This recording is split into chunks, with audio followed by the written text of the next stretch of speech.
Today in our readings we have this parallel of poor widows who give really all they have to give. And even in the present day, widows are folks, ladies, who've lost their husband, and present day, there's still struggle with their finances. If there wasn't a huge life insurance policy left behind, if there wasn't some sort of provision, they struggle greatly. And so we have the widow of Zarephath. She has her son. She has to provide for this son. The husband's gone for whatever reason.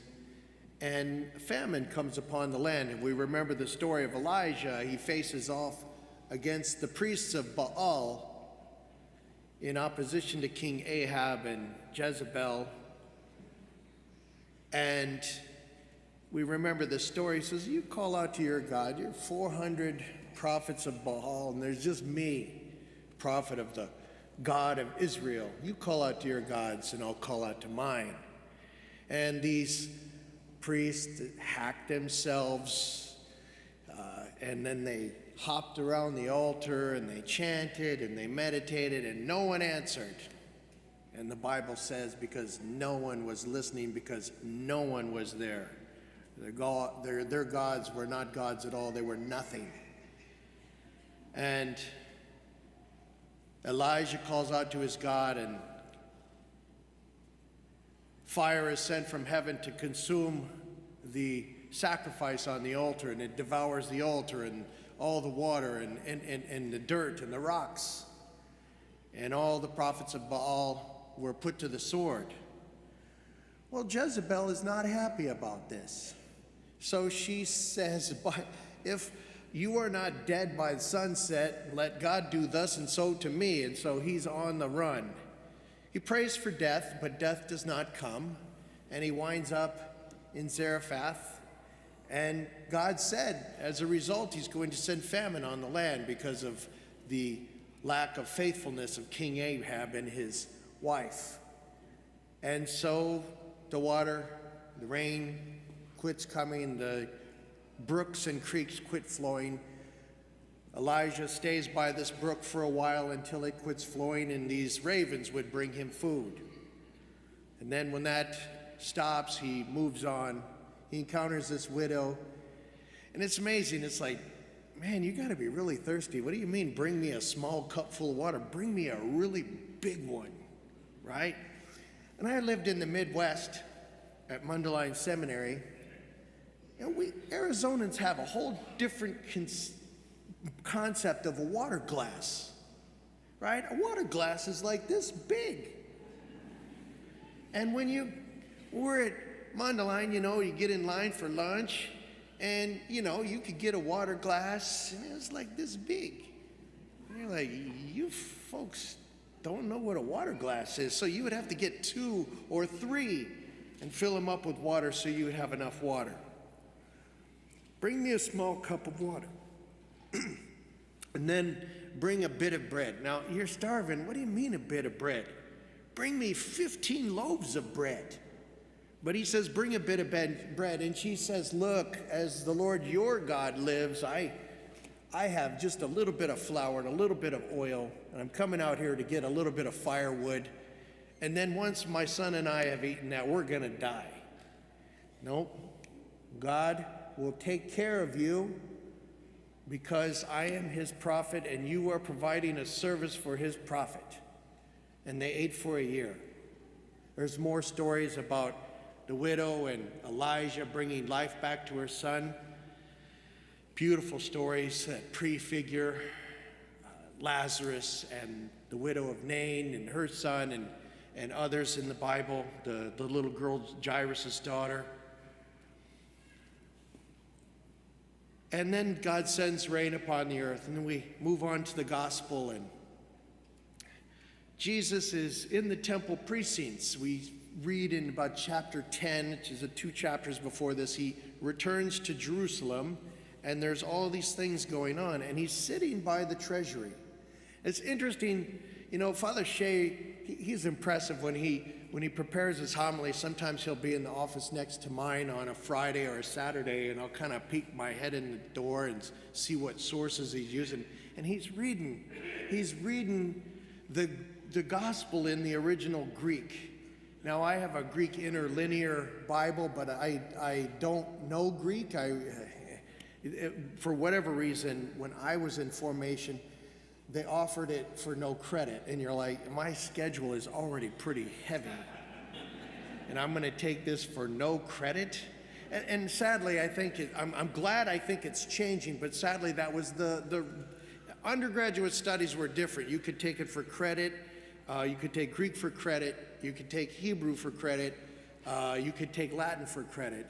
But in my undergraduate studies, my professors they saw something in me that I didn't see in myself, and they encouraged me to do an additional bachelor's degree, which limited my electives. So anyway, I didn't get the full formation I think that I should have gotten in both Latin, Greek, and Hebrew, maybe a little bit of Aramaic as well. Anyway, he's reading it in the original. So I have the interlinear, so it shows you kind of a literal English translation. So the Greek word that when they come to the treasury, they literally throw their money into it. I don't know if you've been, and we don't have them here, but those toll booths that you have like in the Midwest. I remember before you had those little boxes that would open the lever, and when it was still down to coins to go on this road rather than dollars, you would just drive by and there was a basket and you just heaved the money into the basket. And you hear those coins clinking, and then they would all funnel down into this tube and the lever would open. You ever wonder about that? In Chicago, they got all these toll roads. And I had this little box called an iPass because I hated stopping. It's like, this is dangerous. You pull up to the toll booth and everybody is scrambling to check in their console or wherever to get their coins or their dollars, and they're weaving all over the road. They're not watching who's in front of them. I can't believe, there's got to be tons and tons of rear-end collisions. And you're like, this is a good idea. I don't know how true it was, but some of the seminarians from Chicago, and this is more than 15 years ago, they say, look, Chicago, the city of Chicago, the state of Illinois, they got rooms filled top to bottom with coins that they don't know what to do with. You're like, really? The government doesn't know what to do with money? So you throw your coin in there, and then finally the little gate would open, and then you're going again. And it's like, that is the stupidest thing. You stop traffic, right? The whole idea is to keep traffic going so you don't cause traffic jams, and traffic jams in Chicago are myriad. And you're like, okay, you're doing these toll roads, I-94, it goes down to one lane by the time it gets to the city. Now, I'm an Arizonan. You know, we had to deal many years without sufficient freeways. But we know when things go down to one lane, it jams everything up. And I'm paying a toll to go on this road that's going to jam up and then, if you're paying the toll, when's the road paid for? When is it finally paid for? Okay, I've been here for 4 years paying the tolls. When is the road paid for? It never gets paid for. Anyway, they threw the money into the treasury, and the widow does the same thing. So I guess that would explain how Jesus sees the 2 small coins. Because, I mean, you know, if you go up to a box and you know, nobody can see if you're putting in 100 or 2 pennies.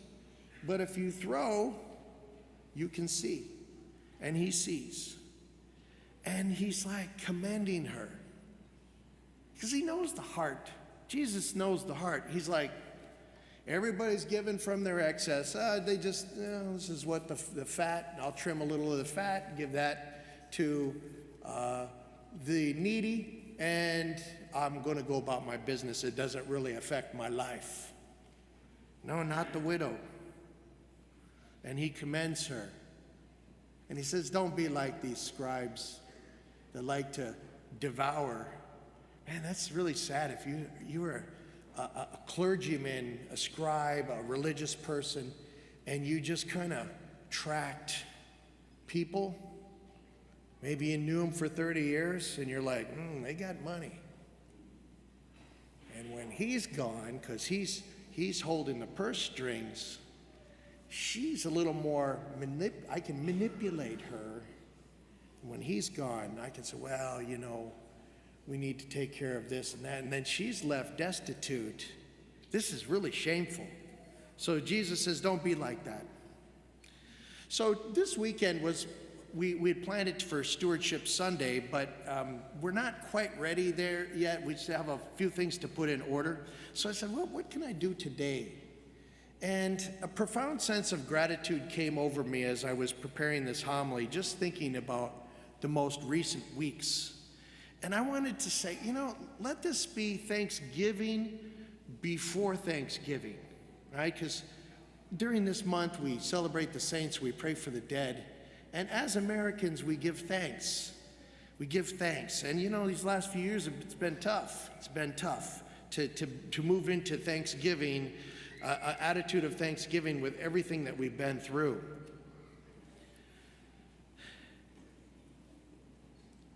A few weeks ago, I was at the Aid to Women Gala. Again, this is a time of year normally, and it's been postponed for a couple of years, for our different fundraisers. So the Aid to Women Center put on a fundraiser, and the Aid to Women Center is just down the street here on Baseline, and a group of our parishioners, Father Shea got to join them not yesterday, but the Saturday before, because we want to try, now that we have 3 priests on Saturday for Thanksgiving, rotating one of the guys over there to join you all in prayer at this abortuary in solidarity with you, because this is a very pro-life parish, a very giving parish. So we had this fundraiser for the Aid to Women Center, which is right next to Planned Parenthood in this facility. And the wall that separates the abortuary from the Aid to Women Center, as I understand it, I haven't been in there, but there is an altar there and the Blessed Sacrament is there. And you're like, oh my goodness, just inches away. So we had our fundraiser there. Oh my goodness. It was so joyful because we haven't been able to do this kind of thing. And people were so generous.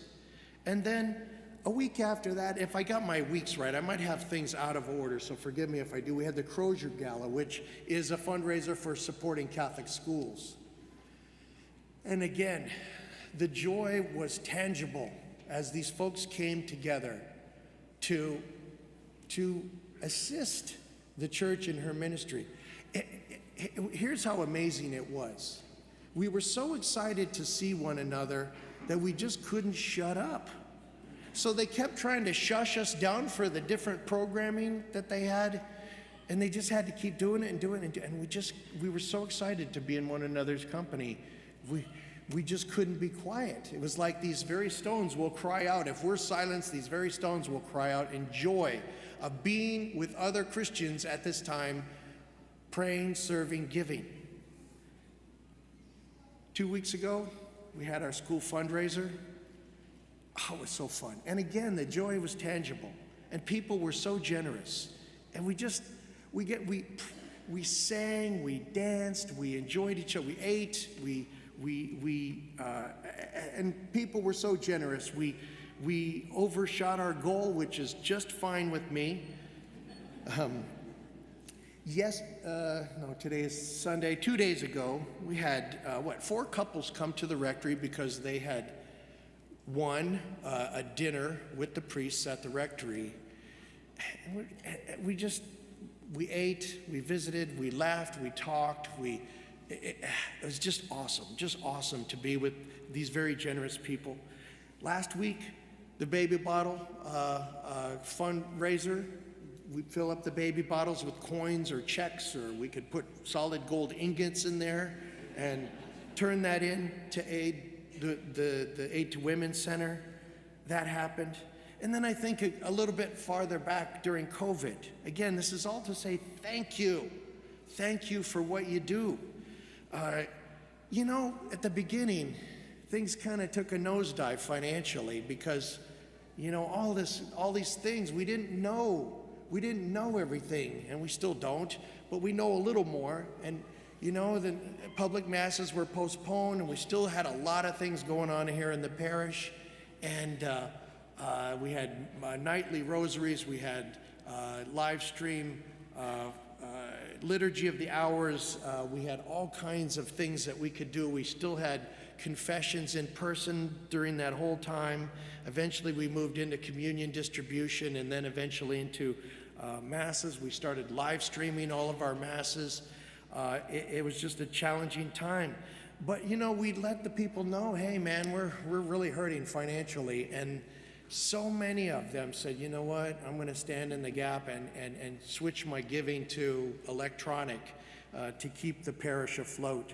We were worried about the school. I was very worried about the school, and we made it through that. You know, we met with Bishop a couple of weeks ago online for our corporate meeting, and he was raving about how well we took care of the school. He was raving about how we really care about the disabled here at St. Timothy's, because he knows we're building this vestibule and that we're going to have upstairs bathrooms and that we're going to have an elevator for people with mobility challenges. But he also knows that we ministered to the deaf and all kinds of other folks that have different kinds of disabilities, but we're going to move into a greater ability to serve with the vestibule, the restrooms up there, and the elevator. And who knows, maybe that's going to prompt other ideas on your part. You folks are awesome. And then you look back a little farther before COVID, the capital campaign, you know, and then we decided to do this campaign so we could add these things rather than just the simple campaign. And there were those, and you know, God bless them, they are number crunchers, and they're like, you're never going to get to these numbers. And the other people of faith said, no, this is St. Timothy's. And we prayed and we prayed, and my parish leadership team was in a workshop in California when we got the text message that said, you exceeded your goal. And you're like, that is St. Timothy's. Friends, and if I missed something that we've done over the last few years, please excuse me. I know we're just scratching the surface here of the thanksgiving of being like that widow of Zarephath, like being that widow who threw those 2 coins into the treasury. Thank you to those of us, those of you who have heard the call to stand in the gap, to live as Jesus did, to live as Jesus has asked us to live. Thank you to those who pray, serve, and give to St. Timothy.